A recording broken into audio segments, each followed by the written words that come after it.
Foi un proceso duro que agora intenta asimilar da mellor forma posible. Primeiro tomouno con fonda tristura e tamén con rabia, pero agora di estar contenta, porque a xustiza ao final lle deu a razón, arquivando a denuncia presentada contra ela polo Concello de Boiro por un presunto delito de prevaricación administrativa. Foi moi duro e bueno, agora que xa pasaron uns días, si xa podo decir que estou pois contenta, non? Ás veces, bueno, traballando sobre todo, pois como traballo eu en temas de violencia de xénero, ás veces pois a xustiza bueno, temos as nosas diferencias, non? Pero neste caso, pois estou feliz de que se fixera a xustiza. Sabela reafírmase en que non fixo nada malo, só defender a un grupo de mulleres vulnerables que acudiron a ela na busca de axuda por un problema que había e que, segundo ela, segue habendo dentro do propio servizo do CIN. En lugar do que eu penso que tería sido mellor, non? Decir, bueno, a ver, vamos ver que pasou,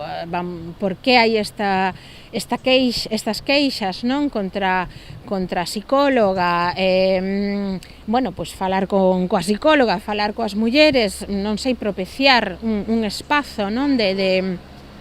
Pois en lugar diso, contestáronlle poucos días despois que o din, non? Na propia rolda de prensa,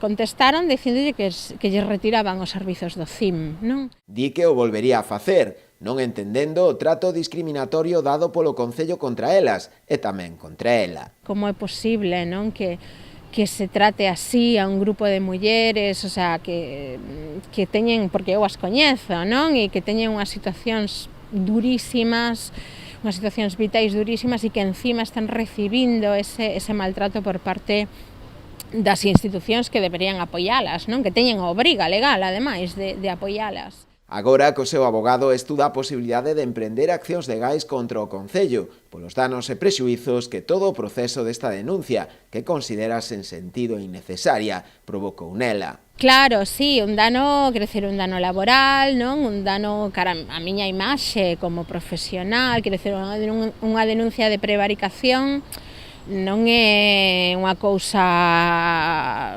calquera, non? Non é calquera cousa, entón, pois eso é o que estamos a valorar, sí, en que, pois bueno, como enfocalo, non? Para reparar ese dano que se fixo contra min e que ademais, bueno, pois con intención, quero decir, hai aí houbo unha vontade de facer dano, que iso é innegable. Agarda que todo este proceso lle axude tamén na súa carreira persoal e profesional. De feito, xa iniciou a súa tese de doutoramento que abordará precisamente o tema da violencia institucional, un delito que, segundo ela, garda moita relación co da violencia de xénero.